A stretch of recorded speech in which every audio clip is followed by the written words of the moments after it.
നമുക്കൊട്ടും പരിചയമില്ലാത്ത ഒരാളെ അന്നേരം കാണുന്നു. അപ്പം തന്നെ ആളുമായിട്ട് നമുക്ക് നന്നായിട്ട് ജെല്ലാകാൻ പറ്റുമോ? പക്ഷേ അങ്ങനെ പറ്റുന്നവരുമുണ്ട്. അങ്ങനെ ഒരു പറ്റിയത് കൊണ്ടാണ് ഇന്ന് സുരഭിക്ക് ഈ കഥ പറയാനുള്ളത്. അതും വളരെ വിചിത്രമായ കഥ. മാഡം, എൻ്റെ പേര് സുരഭി. എനിക്ക് 30 വയസ്സുണ്ട്. യഥാർത്ഥ പേരല്ല. എൻ്റെ വിവാഹം കഴിഞ്ഞിട്ട് ഏകദേശം 1 വർഷമേ ആയുള്ളൂ. 29 വയസ്സ് വരെ എൻ്റെ വിവാഹം എന്തുകൊണ്ട് നീണ്ടുപോയി എന്നുള്ളത് ആദ്യമേ ഞാൻ പറയാം. അത് കേൾക്കുമ്പോൾ പലരും എന്നെ എന്തെങ്കിലും പറയുമായിരിക്കും. എങ്കിലും നടന്ന സംഭവമായതുകൊണ്ട് എനിക്ക് പറയാതിരിക്കാൻ പറ്റില്ല. എൻ്റെ വീടിന് തൊട്ടടുത്ത് ഒരു ക്ഷേത്രമുണ്ട്. ഏകദേശം ഒരു 300-400 മീറ്റർ അത്ര മാത്രമേ ഉള്ളൂ. വലിയൊരു ക്ഷേത്രമാണ്. എന്നാൽ ഗ്രാമപ്രദേശത്താണ് ഈ ക്ഷേത്രം. പിന്നെ ഉത്സവ സമയത്ത് മാത്രമാണ് ആളും തിരക്കും ദീപാലങ്കാരങ്ങളും ഒക്കെ ഉള്ളത്. ഉത്സവം നടക്കുന്ന 10 ദിവസങ്ങളിൽ ഞങ്ങളുടെ നാട്ടിൽ വലിയ ജനത്തിരക്കാകും. ദൂരെ നിന്നുള്ള ബന്ധുക്കളൊക്കെ വരും. അങ്ങനെ മൊത്തം ആഘോഷമാണ്. അല്ലാത്ത സമയത്ത് കുറെ കടകളും പിന്നെ സാധാരണ രീതിയിലുള്ള ഒരു അന്തരീക്ഷവും അത് മാത്രമാണ് ഞങ്ങളുടെ ഗ്രാമത്തിലുള്ളത്. എങ്കിലും ഉത്സവം വരുമ്പോഴേക്കും അന്തരീക്ഷമെല്ലാം മാറി മറിയും. അത് ഞങ്ങൾക്കും വളരെ സന്തോഷമാണ്. ഞങ്ങളെന്ന് പറഞ്ഞു കഴിഞ്ഞാൽ നാട്ടുകാർ, ഞങ്ങളെപ്പോലുള്ള ചെറുപ്പക്കാർ, അങ്ങനെയുള്ള ആൾക്കാരുടെ കാര്യമാണ് പറഞ്ഞത്. ഞാൻ ഡിഗ്രി ഫസ്റ്റ് ഇയർ ആയ സമയമാണ്. അന്ന് ആ വർഷത്തെ ക്ലാസ്സുകളെല്ലാം കഴിഞ്ഞിട്ട് അവധിയുള്ള സമയത്താണ് ഞങ്ങളുടെ നാട്ടിൽ ഉത്സവം തുടങ്ങിയത്. അപ്പോൾ വളരെ ഫ്രീ ആണ്. പിന്നെ മുതിർന്നവളായി എന്നുള്ള ഒരു സന്തോഷവുമുണ്ട്. കുറച്ച് മുതിർന്നത് കൊണ്ട് നല്ല സ്വാതന്ത്ര്യമുണ്ട്. അതുകൊണ്ട് വൈകുന്നേരമാകുമ്പോൾ ക്ഷേത്രത്തിൽ പല പരിപാടികളും കാണും. അതിനിടയ്ക്ക് അങ്ങോട്ടൊന്ന് പോവും, ഇങ്ങോട്ടൊന്ന് വരും. അങ്ങനെ 10 വട്ടം റോഡിൽ കൂടെ പോയി വീട്ടിലേക്ക് തിരിച്ചു വരും. ഇതൊക്കെ ഒരു രസമാണ്. പിന്നെ അമ്പലപ്പറമ്പിലൊക്കെ കറങ്ങി നടക്കും. ചിലപ്പോൾ കൂട്ടുകാരികൾ കാണും, ഇല്ലെങ്കിൽ തനിയാകും. ഇതൊന്നും അധികം ആരും ശ്രദ്ധിക്കില്ല. കാര്യം തൊട്ടടുത്തല്ലേ വീട്, പെട്ടെന്ന് വരാമല്ലോ, പ്രശ്നങ്ങളൊന്നുമില്ല. ഒരു സേഫ് ഫീലിംഗ് ആണ്. എന്തായാലും അന്ന് ആ ദിവസം ഒരു ഗാനമേളയായിരുന്നു. 2-3 പാട്ട് കേട്ട് കഴിഞ്ഞപ്പോഴേക്കും എനിക്ക് ഗാനമേള ഇഷ്ടപ്പെട്ടില്ല. നല്ലതാണെങ്കിൽ മാത്രമേ നിൽക്കാൻ പറ്റുകയുള്ളൂ. ആ സമയത്ത് ഒരു 11 മണിയായി കാണും. അമ്മയും അടുത്ത വീട്ടിലെ ചേച്ചിമാരും ഒക്കെ അവിടെ തമ്പടിച്ചിരിക്കുകയാണ്. ഞാൻ പറഞ്ഞു, അമ്മ നമുക്ക് പോകാം, എനിക്ക് ഇഷ്ടപ്പെട്ടില്ലെന്ന്. അമ്മ പറഞ്ഞു, നിനക്ക് വൈകി നീ പോയി കിടന്ന് ഉറങ്ങിക്കോ, പ്രശ്നമൊന്നുമില്ല, ഞങ്ങൾ തീർന്നിട്ടേ വരുന്നുള്ളൂ പറഞ്ഞു. എങ്കിൽ പോയി കിടന്നേക്കാം എന്ന് വിചാരിച്ച് ഞാൻ പതുക്കെ വീട്ടിലേക്ക് നടന്നു. എൻ്റെ കൂട്ടുകാരികൾ അവിടെ ഇവിടെയൊക്കെ ആയി ചെതറിയിരിപ്പുണ്ട്. അവരെ വിളിച്ചില്ല, വിളിച്ചാലും വരില്ല. ഗാനമേള കണ്ട് ആസ്വദിക്കുകയല്ലേ. ഞാൻ ക്ഷേത്രത്തിൽ നിന്ന് പുറത്തിറങ്ങി ഞങ്ങളുടെ വീട്ടിലേക്കുള്ള വഴിയിലൂടെ നടന്നു. അതിലേക്കൂടെ ധാരാളം ആളുകൾ അങ്ങോട്ട് പോവുകയും ഇങ്ങോട്ട് വരികയും ഒക്കെ ചെയ്യുന്നുണ്ട്. ആ ഭാഗത്ത് വളകളും മറ്റും വിൽക്കുന്ന ഒരു കടയുണ്ട്. ഞാൻ അങ്ങോട്ട് ചെന്ന് കഴിഞ്ഞപ്പോഴേക്കും ഞങ്ങളുടെ വീടിൻ്റെ അടുത്തുള്ളൊരു ചേച്ചി തന്നെയാണ്. ആ ചേച്ചി അവിടെ നിന്ന് വള വാങ്ങുന്നു. എന്നെ കണ്ടപ്പോൾ നീ വീട്ടിലേക്ക് പോകണമെന്ന് ചോദിച്ചു. ഞാൻ പറഞ്ഞു, അതേ പോകണം. എടി, നീ വന്ന് വളയൊന്ന് സെലക്ട് ചെയ്താന്ന് പറഞ്ഞു. ഞാൻ ആ ചേച്ചിക്ക് വളകൾ സെലക്ട് ചെയ്ത് കൊടുത്തു. അവർ പിന്നീട് അമ്പലത്തിനകത്തേക്ക് തന്നെ പോയി. ഈ സമയത്ത് കട തീരുന്ന ആ സൈഡിൽ ഒരാൾ ഒരു ബുള്ളറ്റിലിരിക്കുന്നു. കൂടി വന്നാൽ ഒരു 25 വയസ്സ് കാണും. കണ്ടാൽ സൂപ്പർ സുന്ദരൻ, ഒരു സിനിമാ നടനോ സീരിയൽ നടനോ അവിടെ വന്നപ്പോൾ തോന്നും. നല്ല വെളുത്ത നിറം, ചുവന്ന ചുണ്ടുകൾ. ഗന്ധർവനാണോ അതോ ഇനി ഭൂമിയിൽ നിന്ന് പൊട്ടിമുളച്ച് വന്നതാണോ എന്നൊക്കെ തോന്നുന്ന രീതിയിൽ. ആണുങ്ങൾക്കും നല്ല സൗന്ദര്യമുണ്ടല്ലോ, സ്ത്രീകൾ അറിയാതെ നോക്കിപ്പോകും. അങ്ങനെ ഒരാൾ തന്നെയാണ്. പക്ഷെ പുള്ളി ഇടയ്ക്കെന്നെ ശ്രദ്ധിക്കുന്നത് കണ്ടു. ഞാനാണെങ്കിൽ ആ ചേച്ചിക്ക് വള സെലക്ട് ചെയ്ത് കൊടുക്കുന്നുണ്ട്. അതിനിടയ്ക്ക് അങ്ങേരെ നോക്കുന്നുണ്ട്. അങ്ങേരാണെങ്കിൽ എന്നെ നോക്കി ഊർച്ചിരിക്കുന്നുമുണ്ട്. എൻ്റെ മനസ്സിൽ ആകെ ഒരു തണുപ്പ്. ഇത്രയും സൗന്ദര്യമുള്ള ആൾ എന്നെ നോക്കുന്നു. എന്നോട് അങ്ങേർക്ക് പ്രേമം തോന്നിയോ? എന്നെ കല്യാണം കഴിക്കുമോ? ഞങ്ങൾ രണ്ടുപേരും കൂടെ കല്യാണം കഴിച്ചു കഴിഞ്ഞാൽ എന്ത് രസമായിരിക്കും. കാര്യം ആ പ്രായത്തിലൊക്കെ സ്ത്രീകൾ കടുകുമണി പോലെയാണല്ലോ, പൊട്ടിത്തെറിക്കാൻ വെമ്പി നിൽക്കുന്ന പ്രായം. പുള്ളിക്കാരൻ എന്നെ നോക്കുന്നത് കണ്ടു കഴിഞ്ഞപ്പോഴേക്കും എനിക്ക് ആകെക്കൂടി കിളി പോയി. ഈ നാട്ടിൽ ഇങ്ങനെ ഒരാളില്ല. പുറത്തുനിന്ന് വന്നായിരിക്കും ഉത്സവം കാണാൻ വേണ്ടി എന്നെ ശ്രദ്ധിക്കുന്നുണ്ടല്ലോ. വള വാങ്ങിച്ച ചേച്ചി അവിടെ ഉണ്ടായിരുന്നപ്പോൾ 10 വട്ടം അയാൾ ഇങ്ങോട്ട് നോക്കി, ഞാൻ അങ്ങോട്ട് നോക്കി. പക്ഷേ അവരങ്ങ് പോയി കഴിഞ്ഞ ശേഷം എനിക്കിവിടെ നിൽക്കാൻ പറ്റില്ലല്ലോ. എന്ത് ചെയ്യണമെന്ന് അറിയില്ല. പോയി പരിചയപ്പെടാനും പറ്റില്ല. നാട്ടുകാരല്ലേ, അവർ കണ്ടാൽ എന്ത് വിചാരിക്കും? ഇങ്ങേരെ എവിടുന്ന് വന്നാന്ന് പോലും നമുക്കറിയില്ല.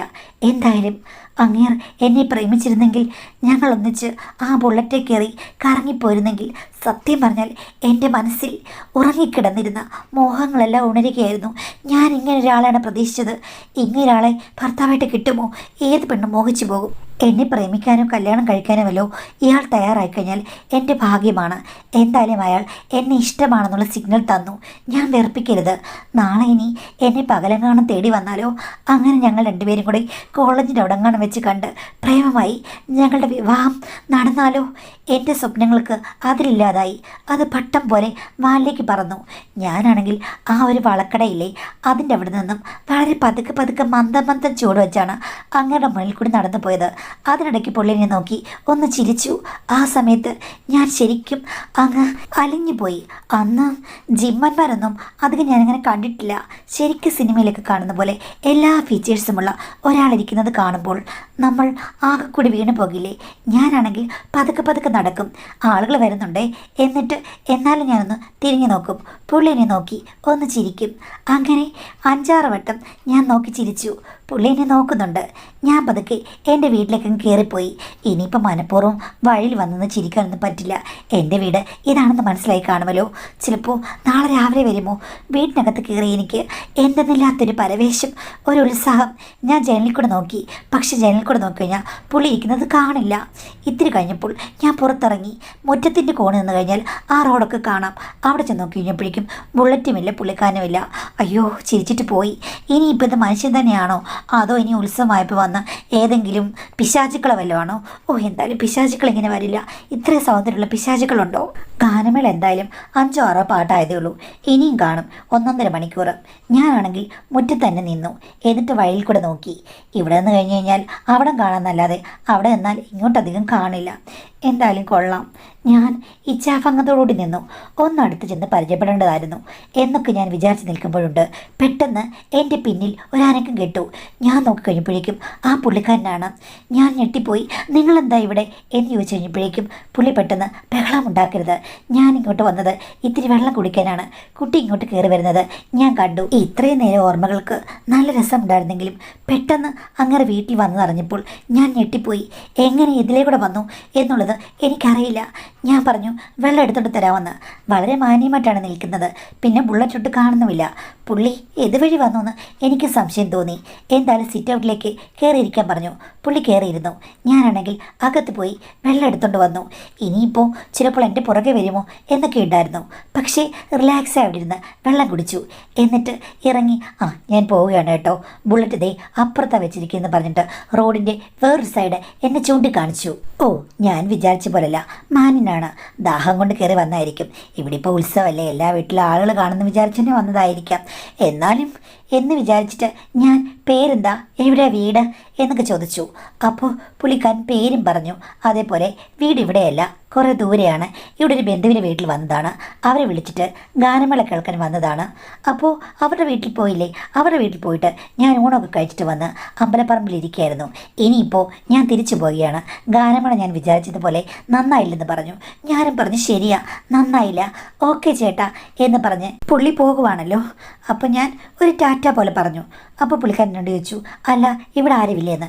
ഞാൻ പറഞ്ഞു ഇവിടെ ആരുമില്ല, എല്ലാവരും അമ്പലത്തിലാണ്, താനെന്തെങ്കിലും പോന്നേ, എനിക്ക് ഗാനമേള ഇഷ്ടപ്പെട്ടില്ല, അതുകൊണ്ടാണെന്ന്. അപ്പോൾ പുള്ളിക്കാരൻ പറഞ്ഞു, എടോ തന്നെ കണ്ടപ്പോഴേ എനിക്കൊരു സ്പാർക്ക് തോന്നി, എന്തൊരു സുന്ദരിയാണ് താൻ എന്നൊക്കെ പറഞ്ഞപ്പോഴേക്കും ഞാൻ നിന്ന നിൽപ്പിൽ വെണ്ണ പോലെ ഉരുകി. ഇത്രയും സൗന്ദര്യമുള്ള ഒരാൾ എന്നെക്കുറിച്ച് ഇത്രയും വർണ്ണിച്ച് പറയുമോ? സത്യം പറഞ്ഞാൽ തന്നെ കണ്ടപ്പോൾ ഇഷ്ടമാണെന്ന് പറയാൻ വേണ്ടിയിട്ടാണ് ഞാൻ റിസ്ക് എടുത്ത് വന്നത്. എനിക്ക് ഇത്രയും നാളായിട്ടും ഇങ്ങനൊരു പെണ്ണിനോട് താല്പര്യം തോന്നിയിട്ടില്ല. താൻ ഏത് കോളേജിലാണ് പഠിക്കുന്നത് ചോദിച്ചു. ഞാൻ അങ്ങോട്ടും ഇങ്ങോട്ടും നോക്കിയിട്ട് എൻ്റെ ക്ലാസ്സും കോളേജും ഡീറ്റെയിൽസും എല്ലാം പറഞ്ഞു. നാളെ അങ്ങോട്ട് വരാമെന്ന് വിചാരിച്ചാണ് വന്നത് കേട്ടോ, ഞാൻ കോളേജിൻ്റെ അവിടെ വരാം എന്ന് പറഞ്ഞിട്ട് പുള്ളി പോകാൻ തുടങ്ങി. പിന്നെയും തിരിഞ്ഞ് നിന്നിട്ട് എന്താ പോയി കിടന്ന് ഉറങ്ങുന്നില്ലെന്ന് ചോദിച്ചു. ഞാൻ പറഞ്ഞു ഞാനും നിങ്ങളെ കാണാൻ വേണ്ടിയിട്ട് പുറത്തിറങ്ങി നിൽക്കുകയായിരുന്നെന്ന്. അപ്പോൾ പുള്ളി ചോദിച്ചു, എങ്കിൽ നമുക്ക് അകത്തേക്ക് പോയാലോ എന്ന്. ഞാൻ പറഞ്ഞു വേണ്ട, എനിക്ക് പേടിയാ, അവരെപ്പോഴാണ് വരുന്നതെന്ന് അറിയില്ലെന്ന്. ഉടനെ പുള്ളി പെട്ടെന്ന് വീടിൻ്റെ ഒരു സൈഡിലേക്ക്, അതായത് വെട്ടമില്ലാത്ത സൈഡിലേക്ക് മാറി നിന്നു. ഇങ്ങോട്ട് വന്നേ, തന്നോട് ഞാൻ കാര്യങ്ങൾ ചോദിക്കട്ടെ എന്ന് പറഞ്ഞു. ഇത്തിരി സംസാരിച്ച് കഴിഞ്ഞപ്പോഴേ എൻ്റെ പേടി അങ്ങ് പോയി. ഞാനും ഇരുട്ടത്തേക്ക് ചെന്നു. ഭിത്തിയുടെ ഒരു മറവുണ്ടല്ലോ മുറ്റത്ത്, അപ്പോൾ ആർക്കും കാണില്ല, അവിടെ ഇരുട്ട് വേണം. നാളെ ഞാൻ രാവിലെ കോളേജിൻ്റെ അവിടേക്ക് വരാം, അവിടെ വെച്ച് നമുക്ക് വിശദമായി പരിചയപ്പെടാം. അതിനു മുമ്പ് എൻ്റെ സ്നേഹം ഞാനൊന്ന് അറിയിക്കട്ടെ എന്ന് പറഞ്ഞ് പുള്ളി എന്നെ ആശ്ലേഷിച്ചു. എനിക്കതിൽ യാതൊരു വിധത്തിലുമുള്ള എതിർപ്പുമില്ലായിരുന്നു. സുഗന്ധം എന്നെ വന്ന് പൊതിയുന്ന പോലെയാണ് എനിക്ക് തോന്നിയത്. ഇത്രയും സൗരഭ്യമുള്ള ആണുങ്ങളുണ്ടോ? ആർക്കറിയാം. എൻ്റെ ജീവിതത്തിലെ ആദ്യ അനുഭവമാണ്. ദൂരെ നിന്ന് പലരെയും ഞാൻ മോഹിച്ചിട്ടുണ്ട്. പക്ഷേ അവരോട് ആരോടും ഞാനൊന്നും പറഞ്ഞിട്ടില്ല, അവർ എന്നോട് പറഞ്ഞിട്ടില്ല. പക്ഷേ ഇതിപ്പോൾ യാദൃശ്ചികമായി ഒരു അനുഗ്രഹം പോലെ സ്വപ്നതുല്യമായി എല്ലാം നടന്നു. അപ്പോൾ ഞാനും അത് ആസ്വദിച്ചു. അതിനിടയ്ക്ക് അങ്ങേരുടെ കൈകൾ പോ അടിക്കാൻ തുടങ്ങി. എനിക്കാണെങ്കിൽ സത്യം പറഞ്ഞാൽ ആ സമയത്ത് ഇത്തിരി ടെൻഷൻ ഉണ്ടായിരുന്നു. എന്തോ ആ പ്രവൃത്തിയിൽ എൻ്റെ ടെൻഷനെല്ലാം അലിഞ്ഞുപോയി. എനിക്ക് എന്തൊക്കെയോ ഒരു ഉന്മേഷം നിറയുന്ന പോലെ തോന്നി. ഇനി മുന്നോട്ട് പോയി കഴിഞ്ഞാൽ എന്ത് എന്ത് എന്നറിയാനുള്ള ആകാംക്ഷയായിരുന്നു. ഞാൻ എതിർത്തില്ല. സാധാരണ സ്ത്രീകൾ എതിർക്കുമായിരിക്കാം. എനിക്കപ്പോൾ എതിർക്കാനൊന്നും തോന്നിയില്ല. നമുക്ക് അകത്തേക്ക് പോയാലോ എന്ന് പുള്ളി അതിനിടയ്ക്ക് ആവേശത്തോടുകൂടി ചോദിച്ചു. ഞാൻ പറഞ്ഞു വേണ്ട, അവർ ചിലപ്പോൾ ഇടയ്ക്ക് തിരിച്ചു വന്നാലോ എന്ന്. വേറെ എവിടെ പോയിരിക്കുമെന്ന് ചോദിച്ചു കഴിഞ്ഞപ്പോഴേക്കും ഞങ്ങളുടെ അവിടെ ഒരു തൊഴുത്തുണ്ട്. ആ തൊഴുത്ത് ഇപ്പോൾ വൃത്തിയാക്കിയിട്ടിരിക്കുകയാണ്. പശുവൊന്നും ഇപ്പോഴില്ല. വർഷങ്ങളായിട്ട് അത് നല്ല രീതിയിൽ ഇരിക്കുകയാണ്. അതിൻ്റെ തിണ്ണ ഇപ്പോൾ നല്ല രീതിയിൽ വൃത്തിയാക്കി ഞങ്ങൾ ഇരിക്കാനും ചക്ക കപ്പ ഇങ്ങനെയുള്ള കാര്യങ്ങളൊക്കെ കൊണ്ടിടാനും ഒക്കെ ഉപയോഗിക്കുന്നൊരു സ്ഥലമാണ്. അതിപ്പോൾ ക്ലീനായിരിക്കുകയാണ്. ഉത്സവമല്ലേ. ഞാൻ അങ്ങോട്ട് വിളിച്ചു. അവിടെ ചെന്നിരുന്ന് കഴിഞ്ഞപ്പോഴേക്കും പുള്ളി ഒത്തിരി കിന്നാരങ്ങൾ എന്നോട് പറഞ്ഞു. നമുക്ക് ഈ ബുള്ളറ്റിൽ കുറെ കറങ്ങണമെന്ന് പറഞ്ഞു. എനിക്കും ആഗ്രഹമുണ്ടായിരുന്നല്ലോ. പതുക്കെ ആ തറയിലേക്ക് ശയ്യ പോലെ ഞാൻ മതി മറന്നുപോയി. പക്ഷേ പുള്ളി കൂടുതൽ സ്വാധീന മേഖലകളിലേക്ക് പോയി കഴിഞ്ഞപ്പോൾ ഞാൻ പറഞ്ഞു റിസ്ക്കാണ് വേണ്ടാന്ന്. അപ്പം അദ്ദേഹം പറഞ്ഞു റിസ്ക് ഒന്നും ഉണ്ടാകില്ല. ഇഷ്ടത്തിൻ്റെ ഒരു പ്രതിഫലനം മാത്രമാണിത്. റിസ്ക് ഉണ്ടാകാത്ത രീതിയിൽ മാനേജ് ചെയ്യാൻ ആണുങ്ങൾക്കറിയാം മോളെ എന്ന് പറഞ്ഞു. പിന്നെ എനിക്കൊന്നും പറയാൻ പറ്റില്ല. സഹസ്രദള പത്മം വിടരുന്നു, മധുവൻ മൂളിയെത്തുന്നു എന്നുള്ള അവസ്ഥയായപ്പോൾ കാലവും ദേശവും എല്ലാം ഞാൻ മറന്നു. എനിക്ക് തോന്നുന്നത് 1/4 മണിക്കൂർ നീണ്ടുപോയി. എനിക്ക് നല്ല ബുദ്ധിമുട്ടുകൾ എവിടേക്കോ അനുഭവപ്പെടുന്നുണ്ട്. പക്ഷേ പുറത്തേക്ക് അത് ബുദ്ധിമുട്ടുകളാണെന്ന് പറയാൻ പ്രയാസമാണ്. ഭൂമിക്കപ്പുറത്തേക്കുള്ള ഏതോ ഗാലക്സിയിൽ പോയി വന്നതുപോലെയായിരുന്നു എൻ്റെ മനസ്സ്. ഒന്നും അറിയില്ല. എല്ലാറ്റിലും ഞാൻ മതി മറന്നു പോയിരുന്നു. ബോധമണ്ഡലത്തിലേക്ക് തിരിച്ചെത്തിക്കഴിഞ്ഞപ്പോൾ എനിക്ക് എന്തൊക്കെയോ പ്രശ്നങ്ങൾ തോന്നി. ഇത് വല്ലാത്തൊരു കുറ്റബോധത്തിനിടയാക്കുമെന്ന് എനിക്ക് മനസ്സിലായി. പക്ഷെ പുള്ളിക്കാരന് ഒരു കൂസലുമില്ലായിരുന്നു. എന്തെങ്കിലും പ്രശ്നമുണ്ടാകുമോ എന്ന് ഞാൻ ചോദിച്ചപ്പോൾ പ്രശ്നങ്ങളൊന്നുമില്ല, ഇത് വളരെ നീറ്റും ക്ലീനും സേഫുമാണ് എന്ന് പറഞ്ഞ് എന്നെ ആശ്വസിപ്പിച്ചു. എന്നിട്ട് ധൃതിയിൽ പറഞ്ഞു, ഒരു കാര്യമുണ്ട് കേട്ടോ, ഇനിയിപ്പോൾ ഇവിടെ നിന്ന് കഴിഞ്ഞ് കഴിഞ്ഞാൽ ശരിയാകില്ല. ഞാൻ പോവുകയാണ് കേട്ടോ. നാളെ എപ്പോഴാണ് ഞാൻ കോളേജിലവിടെ വരേണ്ടത് എന്ന് ചോദിച്ചു. ഞാൻ പറഞ്ഞു എപ്പോൾ വേണമെങ്കിലും വന്നോ, ലഞ്ച് ബ്രേക്കിന് വന്നാൽ മതി എന്ന് ചോദിച്ചു. ഞാൻ പറഞ്ഞു എങ്കിൽ എനിക്ക് ഇറങ്ങി വരാൻ പറ്റുമെന്ന് പറഞ്ഞു. അങ്ങനെ പെട്ടെന്ന് തന്നെ പുള്ളി ടാറ്റ പറഞ്ഞു പോയി. ദൂരെ എവിടെയോ ബുള്ളറ്റ് ശബ്ദിക്കുന്നത് ഞാൻ കേട്ടു. ഇവിടുന്ന് പുള്ളി പോയെന്ന് മനസ്സിലായി. നാളെ കോളേജിൽ കാണാം. ഇനി എന്ത് എന്ന് ഞാൻ ആലോചിച്ച് നിന്നു. എനിക്കാണെങ്കിൽ ദേഹം നന്നായി എന്തൊക്കെയോ പ്രശ്നങ്ങൾ അനുഭവപ്പെടുന്നുണ്ട്. അപ്പോഴുണ്ട് എനിക്ക് എന്തോ വല്ലാത്തൊരു ഫീലിങ്. അപ്പോഴാണ് എനിക്ക് മനസ്സിലായത് ഒളിഞ്ഞിരുന്ന പ്രവാഹങ്ങളെല്ലാം തിരിച്ചു വന്നിരിക്കുന്നു. അയ്യോ, എനിക്ക് വല്ലാത്ത എന്തോ ഒരു ഫീലിങ്സ്, ഒരു നാണക്കേട്, ഒരു ഭയമൊക്കെ തോന്നി. ഞാൻ പുറത്തുള്ള കുളിമുറിയിൽ കയറി എൻ്റെ ഡ്രസ്സുകളെല്ലാം നനച്ചിട്ടു. അല്ലെങ്കിൽ എന്തെങ്കിലും കടപ്പാടുകൾ അവിടെ ഉണ്ടാകും. അമ്മയോ മറ്റോ കണ്ടു കഴിഞ്ഞാൽ എന്ത് ചെയ്യണമെന്നറിയാതെ എല്ലാം ഞാൻ റെഡിയാക്കി. ഞാനും നന്നായി കുളിച്ചു. പക്ഷേ എൻ്റെ ഉള്ളിൽ എന്തൊക്കെയോ പ്രശ്നങ്ങളുണ്ടെന്ന് എനിക്ക് തോന്നിപ്പോയി. പ്രണയമാണോ വിരഹമാണോ ഒന്നും എനിക്കറിയില്ല. ഒരു പ്രണയ നൊമ്പരക്കാറ്റ്. പിറ്റേ ദിവസം ഉച്ചയ്ക്ക് അദ്ദേഹത്തെ ഞാൻ കാത്തുനിന്നു. പക്ഷേ കണ്ടില്ല. ഞാൻ 10-15 ദിവസം പ്രതീക്ഷിച്ചു എന്തെങ്കിലും കാര്യങ്ങളിൽ പെട്ട് വരാതിരുന്നതായിരിക്കുമെന്ന്. പക്ഷേ ഒരിക്കലും ഞാൻ പിന്നെ പുള്ളിക്കാരനെ കണ്ടിട്ടേയില്ല. അതോടുകൂടി എനിക്ക് മനസ്സിലായി ഇത് ഉഗ്രൻ ഒരു ചതിയായിരുന്നു. ഞാനതിൽ പെട്ടുപോയി. അതിന് പുള്ളിക്കാരനെ കൂടെ കുറ്റം പറഞ്ഞിട്ട് കാര്യമില്ല. എൻ്റെ അഹങ്കാരമുണ്ട്. ഒരിക്കലും ഒരു പെണ്ണും ഇങ്ങനെ പെരുമാറാൻ പാടില്ല. ഇത്ര പെട്ടെന്ന് എങ്ങനെയാണ് ഇത്ര അടുക്കാൻ സാധിക്കുക? ആകെ എനിക്ക് കൺഫ്യൂഷനായി. പക്ഷേ അതിൻ്റെ എല്ലാം ഫലം എനിക്ക് 1.5 മാസം കഴിഞ്ഞപ്പോൾ തിരിച്ചറിഞ്ഞു. ഇതിൽ ഞാൻ പെട്ടുപോയെന്ന് മനസ്സിലായി. അത് ഞാൻ ഒളിച്ചു വെക്കാൻ ശ്രമിച്ചു. ആരോടും എനിക്ക് പറയാനില്ല. ഇതിന് ഒരു പ്രതിവിധിയുമില്ല. നല്ല ഛർദിൽ വന്നപ്പോഴാണ് എൻ്റെ അമ്മ അത് കണ്ടുപിടിച്ചത്. തുടരെയുള്ള ചോദ്യങ്ങൾക്ക് ശേഷം എനിക്ക് കഥകൾ പറയേണ്ടി വന്നു. ആരാണെന്നും അറിയില്ല, എന്താണെന്നും അറിയില്ല, ഒന്നും അറിയില്ല. അവർ പലയിടത്തും അന്വേഷിച്ചു, എൻ്റെ അച്ഛനും അമ്മയുമൊക്കെ. പക്ഷേ അങ്ങനെയൊന്നും ആരും കണ്ടവരുമില്ല, കേട്ടവരുമില്ല. ആരാണെന്നറിയില്ല. ഇത് ഞാനേതോ കാമുകനെ നേരത്തെ അവിടെ ഉണ്ടായിട്ട് വെറും ഒരു കഥ മെനയുന്ന പോലെ അവരെന്നെ പറഞ്ഞ് കുറ്റപ്പെടുത്തി. പക്ഷേ എനിക്ക് പറയാൻ ഈ കഥ മാത്രമേ ഉണ്ടായിരുന്നുള്ളൂ. അത് ഫേക്കാണെന്നും എനിക്ക് ഒരു കാമുകനുണ്ടെന്നും അവർ ചുമ്മാ കണ്ടുപിടിച്ചു.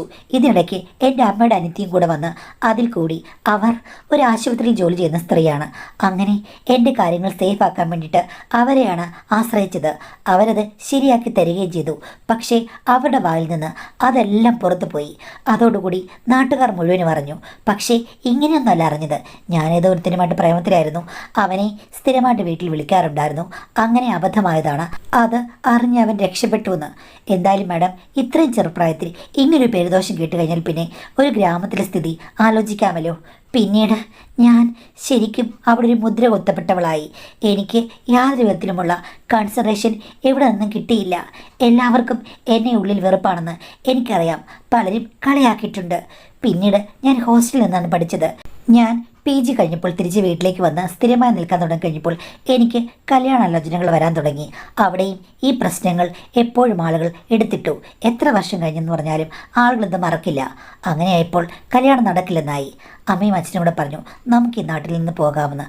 അങ്ങനെയാണ് വീടും സ്ഥലവും വിട്ട് അവിടെ നിന്നും ഏകദേശം 50 കിലോമീറ്റർ അകലെയാണ് ഞങ്ങൾ വേറൊരു വീടും സ്ഥലവും വാങ്ങിച്ച് താമസം ആരംഭിച്ചത്. ഇവിടെ വന്നിട്ടും ചില കല്യാണങ്ങൾ നടന്നില്ല. അതോടുകൂടി ഞാൻ പറഞ്ഞു ഞാൻ ഇനി ജോലിക്ക് പോവുകയാണെന്ന്. അങ്ങനെ ഒരു പ്രൈവറ്റ് സ്ഥാപനത്തിൽ ഞാൻ ജോലിക്ക് കയറി. പിന്നെയാണ് ആളുകൾ മറന്നോ എന്താണെന്നറിയില്ല, മാട്രിമോണി വഴിയാണ് എൻ്റെ വിവാഹം നടന്നത്. എന്തായാലും അതോടുകൂടി ഭർത്താവിൻ്റെ നാട്ടിലേക്ക് ഞാൻ പറിച്ചു നടപ്പെട്ടു. അത് 2-3 ഡിസ്ട്രിക്റ്റ് അപ്പുറത്താണ്.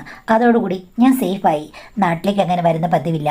അച്ഛനും അമ്മയും എൻ്റെ ബ്രദറും ഒക്കെ എന്നെ കാണാൻ ഇങ്ങോട്ട് വന്നോളും. ഈ സംഭവത്തിന് ശേഷം ഒരു പ്രേമത്തിലും ഞാൻ ഇടപെട്ടിട്ടില്ല.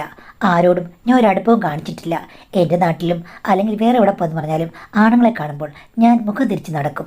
അതെനിക്ക് ഇഷ്ടമില്ലാഞ്ഞിട്ടല്ല, എന്തോ ഞാൻ തന്നെ കുറ്റക്കാരിയാണല്ലോ എന്നോർത്തിട്ടാണ്. എൻ്റെ ഹസ്ബൻഡ് ഞാൻ വിചാരിച്ചതുപോലെ സുന്ദരനൊന്നുമല്ല. ബാങ്കിലാണ് ജോലി, നല്ല പണമുണ്ട്. വീട്ടിൽ അമ്മായിമ്മയോ അമ്മായിപ്പനോ ഒന്നുമില്ല. ഞങ്ങൾ 2 പേര് മാത്രമേ ഉള്ളൂ. പുള്ളിയുടെ വിവാഹവും താമസിച്ചു. അതിന് കാരണം സുന്ദരികളെ നോക്കി നടന്നാണ്. അങ്ങനെ സുന്ദരികൾക്ക് ഇഷ്ടപ്പെടണമെന്നില്ലല്ലോ. ഇതെല്ലാം ലോകത്തെ ഓരോരോ വികൃതികൾ എന്ന് മാത്രമേ പറയാൻ പറ്റുകയുള്ളൂ. അങ്ങനെ എന്നെ കണ്ടു കഴിഞ്ഞപ്പോഴേക്കും ഇഷ്ടപ്പെട്ടു. കല്യാണം നടന്നു. എനിക്കത് ഭാഗ്യവുമാണ്. ഇത്രയും കാലം പ്രശ്നങ്ങളുള്ള ജീവിതമാണെങ്കിലും ഭർത്താവിനോടുള്ള ജീവിതം ഞാൻ റാണി പോലെയാണ്. എന്നെ എല്ലാ രീതിയിലും അദ്ദേഹം കൺസിഡർ ചെയ്യുന്നുണ്ട്. പക്ഷേ എൻ്റെ ജീവിതം തുടങ്ങിക്കഴിഞ്ഞപ്പോഴാണ് എനിക്കൊരു കാര്യം മനസ്സിലായത്. അന്നത്തെ ഒരു ദിവസത്തെ അനുഭവം അതെനിക്ക് സ്വർഗതുല്യമായിരുന്നു. അതുമായിട്ട് തുലനം ചെയ്യുമ്പോൾ ഇവിടെ ഒന്നും നടക്കുന്നില്ലെന്ന് എനിക്ക് തോന്നി. എന്തോ അന്ന് വന്നത് ഗന്ധർവനോ ആരാണെന്ന് എനിക്കറിയില്ല. അത്രയ്ക്കും സ്വപ്ന സമാനമാണ്. ഭർത്താവിൻ്റെ കൂടെയുള്ള ജീവിതം ആരംഭിച്ചു കഴിഞ്ഞപ്പോഴേക്കും എൻ്റെ മനസ്സിൽ പഴയ കാര്യങ്ങൾ ഓടിയെത്താൻ തുടങ്ങി. കുറ്റബോധത്തിൽ ഇത്രയും നാളെ ജീവിച്ച ഞാൻ ഇപ്പോൾ റിലാക്സ് ആയതുപോലെ തോന്നി. അന്നത്തെ ഓർമ്മകളെ ഞാൻ താലോലിക്കാൻ തുടങ്ങി. ഓരോ വട്ടവും ഹസ്ബൻഡ് എൻ്റെ അടുത്ത് വരുമ്പോൾ ഞാൻ പഴയ ഓർമ്മകളിലേക്ക് പോകും. അന്നത്തെ എൻ്റെ ഗന്ധർവനാണ് ഇപ്പോൾ കൂടെ ഉള്ളതെന്ന് ഞാൻ ചിന്തിക്കും. എങ്കിൽ മാത്രമേ എനിക്കൊരു സമാധാനമുള്ളൂ. ഇതെല്ലാം എൻ്റെ ഉള്ളിൽ നടക്കുന്ന പ്രോസസ്സാണ്. ഹസ്ബൻഡ് അറിയുന്നില്ല. എല്ലാം ഞാൻ അഭിനയിച്ച് തകർത്ത് ശരിയാക്കിക്കൊണ്ടിരുന്നു. പക്ഷേ മാഡം, 2 മാസത്തിന് മുമ്പ് എൻ്റെ ഭർത്താവിന് ഒരാഴ്ചത്തെ ട്രെയിനിങ് വന്നു.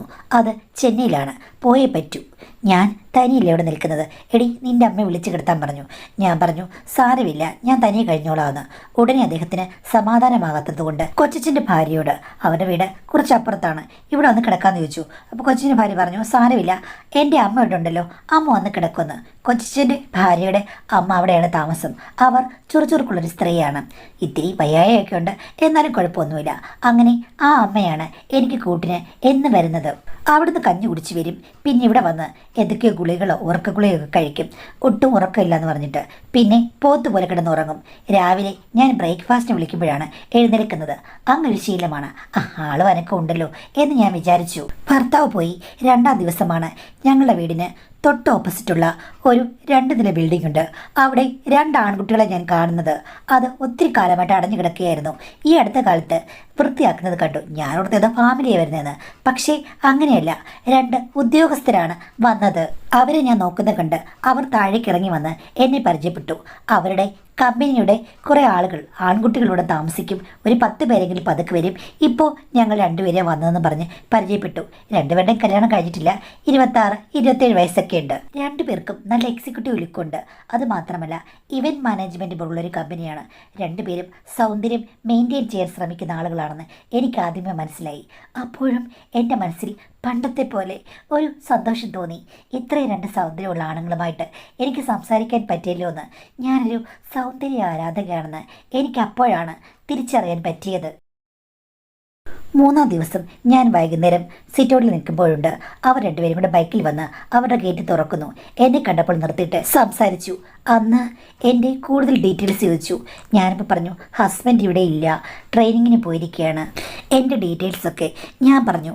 അവർക്ക് രണ്ടുപേർക്കും എന്നോട് അമിതമായ കൗതുകവും താല്പര്യവുമാണ്. എനിക്ക് പെട്ടെന്ന് പണ്ടത്തെ കാര്യങ്ങൾ ഓർമ്മ വന്നു. ഞാനും കുറച്ച് കുണുങ്ങുകയും കൊഞ്ചുകയും ഒക്കെ ചെയ്ത് കാണും. അതിനിടയ്ക്ക് ഒരാൾ ചോദിച്ചു, ചേച്ചിക്ക് ഹസ്ബൻഡ് ഇല്ലാത്തതുകൊണ്ട് വല്ലാത്ത ബുദ്ധിമുട്ടായിരിക്കുമല്ലോ എന്ന്. ഞാനപ്പോൾ പറഞ്ഞു, അങ്ങനെ മാറി നിൽക്കില്ല, അതുകൊണ്ട് എനിക്ക് ബുദ്ധിമുട്ടുണ്ടെന്ന്. അപ്പോൾ പുറകിലിരുന്നവൻ എന്നെ ജസ്റ്റ് ഒന്ന് കണ്ണിറക്കി കാണിച്ചു. എനിക്കപ്പോഴേ പഴയ കാലം ഓർമ്മ വന്നു. ഞാനും കണ്ണടച്ചൊന്ന് ചിരിച്ചു. പക്ഷെ അത് രണ്ടുപേരും കണ്ടല്ലോ. അവരും എന്നെ കൗതുകത്തോടുകൂടി നോക്കി. അപ്പോൾ ഒരാൾ ചേച്ചി എങ്ങനെയാണെന്ന് ചോദിച്ചു. ഞാൻ ഒന്നും വേണ്ടിയില്ല, ചിരിച്ചു. അതിന് പിറ്റേ ദിവസം ഒരാൾ വന്നതിനോട് ചേച്ചി എന്തുണ്ട് എന്നൊക്കെ ചോദിച്ചു കഴിഞ്ഞപ്പോഴേക്കും ഞാൻ ഒന്നും മിണ്ടിയില്ല. എങ്ങനെയാ വൈകുന്നേരം എന്നുള്ള രീതിയിൽ എന്നോട് ചോദിച്ചപ്പോൾ ഞാൻ പറഞ്ഞു ഇപ്പോൾ സേഫാണെന്ന്. കാര്യം രണ്ടുപേരും എനിക്ക് പെട്ടെന്ന് തന്നെ പ്രിയപ്പെട്ടവരായിരുന്നു. അങ്ങനെ ഞാൻ അവർക്ക് ഡേറ്റും സമയവും കൊടുത്തു. 11 മണി കഴിഞ്ഞ് വന്നാൽ മതി, അതായിരിക്കും സേഫ്. അങ്ങനെ ആദ്യം എന്നോട് വന്ന് ചോദിച്ച് ആളാണ് വന്നത്. എനിക്ക് യാതൊരു വിധത്തിലുള്ള പ്രശ്നങ്ങളുമില്ല. പണ്ടേ പരിചയമുള്ളതുപോലെയാണ് എൻ്റെ പെരുമാറ്റം. ഒന്നിലും എനിക്കൊരു പ്രശ്നവുമില്ല. എവിടെയോ ഉറങ്ങിക്കിടന്നിരുന്ന എൻ്റെ യഥാർത്ഥ സ്വഭാവം തിരിച്ചു വന്നു. അന്ന് ഒരാൾക്ക് ഞാൻ അവിടെ ഡേറ്റ് കൊടുത്തെങ്കിലും പിന്നീട് അടുത്ത ദിവസങ്ങളായി കഴിഞ്ഞപ്പോഴേക്കും രണ്ടുപേർക്കും വല്ലാത്ത ശാഠ്യം. ഞാൻ പറഞ്ഞു ഒരു പ്രശ്നവുമില്ല, ഇവിടെ ഏത് വഴിക്കും എങ്ങനെ വേണമെങ്കിലും പോകുമെന്ന്. അത് കഴിഞ്ഞ് ഹസ്ബൻഡ് വരാൻ ഒരു ദിവസം കൂടി താമസിച്ചു. അതും എനിക്ക് ഉപകാരമായി. ഞാൻ പാലാഴിത്തിരകളിൽ നീന്തി നീരാടി. മാഡം, ഹസ്ബൻഡ് വന്ന ശേഷം ഇതിനൊക്കെ ഒരറുതി വരുമെന്ന് ഞാൻ കരുതി. പക്ഷേ അതൊന്നും ഉണ്ടായില്ല. എൻ്റെ മനസ്സ് നിയന്ത്രണാതീതമായി. അവരോട് തന്നെ ഞാൻ പകൽ സമയത്ത് എൻ്റേതായ കാര്യങ്ങളെല്ലാം ഷെഡ്യൂൾ ചെയ്യും. ഹസ്ബൻഡ് ഉറങ്ങിക്കഴിയുമ്പോഴേക്കും 1 അല്ലെങ്കിൽ അരമണിക്കൂർ അങ്ങനെയുള്ള രീതിയിൽ തന്നെ ഞാൻ മുറിയിൽ നിന്ന് ഇറങ്ങിപ്പോകും. ഒരു ദിവസം ഹസ്ബൻഡ് കണ്ടുപിടിച്ചപ്പോൾ ഞാൻ പറഞ്ഞു ഉറക്കത്തിൽ നിന്ന് ചിലപ്പോൾ ഇറങ്ങി നടക്കുന്ന ശീലം എനിക്കുണ്ടെന്ന്. അദ്ദേഹം അത് വിശ്വസിച്ചിരിക്കുകയാണ്. എന്നാണ് എപ്പോഴാണ് ഇതെല്ലാം വെളിവാകാമെന്ന് എനിക്കറിയില്ല. എൻ്റെ വിചിത്രമായ സ്വഭാവം എനിക്ക് നിയന്ത്രിക്കാൻ പറ്റുന്നില്ല. അവിടെ അങ്കസംഗി കൂടിക്കൊണ്ടിരിക്കുകയാണ്. എവിടെയെന്ന് ചോദിച്ചു കഴിഞ്ഞാൽ ഓപ്പോസിറ്റ് വീട്ടിൽ. എല്ലാം ഒന്നിനൊന്ന് മെച്ചം. ഞാൻ മിക്കവാറും ഈ വഞ്ചി തൊഴിഞ്ഞ് എവിടെ വരെ പോകുമെന്ന് എനിക്ക് തന്നെ അറിയാത്ത അവസ്ഥയാണ് മാഡം എന്നാണ് പറഞ്ഞിട്ടുള്ളത്. പെട്ടെന്ന് തന്നെ ആളുകളുടെ അടുത്ത് ഇത്രയും അടുത്ത് പെരുമാറാൻ പറ്റുക എന്ന് പറഞ്ഞു കഴിഞ്ഞാൽ എല്ലാവർക്കും സാധിക്കുന്നൊരു കാര്യമല്ല. ഇതിൽ ഒളിഞ്ഞിരിക്കുന്ന ഭവിഷ്യത്തുകളൊന്നും മനസ്സിലാക്കാതെ അവനവൻ്റെ ഇഷ്ടങ്ങൾക്ക് വേണ്ടി മാത്രം സാഹചര്യങ്ങൾ മറന്ന് സ്വന്തം ജീവിതം മറന്ന് പ്രവർത്തിക്കുക എന്ന് പറഞ്ഞു കഴിഞ്ഞാൽ നിങ്ങൾക്കുള്ള സൈക്കോളജിക്കൽ ഇഷ്യൂസാണ് അത് വെളിവാകുന്നത്.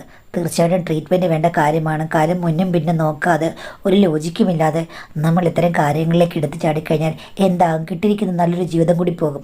അപ്പോൾ ഇപ്പോഴുള്ള ചിന്തകളെ ഫലപ്രദമായി നിയന്ത്രിച്ച് ബോധപൂർവമായി ജീവിക്കാൻ വേണ്ടി നിങ്ങളൊരു ക്ലിനിക്കൽ സൈക്കോളജിസ്റ്റിനെ കാണേണ്ടത് അത്യാവശ്യമാണ്. എല്ലാവരോടും നമ്മൾ പറയാറില്ല മാനേജ് ചെയ്യുക, പക്ഷേ ഇത് നിങ്ങൾക്ക് മാനേജ് ചെയ്യാനും പറ്റുന്നതിനും അപ്പുറമായി കൺട്രോൾ ഇല്ലാതെ സൈക്കോളജിക്കൽ ഇഷ്യൂ ആയി മാറിക്കഴിഞ്ഞിരിക്കുന്നു. അത് കൺട്രോൾ ചെയ്യാൻ വേണ്ടി എത്രയും പെട്ടെന്ന് ചികിത്സയ്ക്ക് വിധേയമാകുക എന്നാണ് എനിക്ക് പറയാനുള്ളത്. അല്ലെങ്കിൽ ഈ സൗഭാഗ്യങ്ങളൊക്കെ നഷ്ടപ്പെടും. വന്നവർ വന്ന വഴിക്ക് പോകും, പണ്ടത്തെ പിന്നത്തെ ആകും.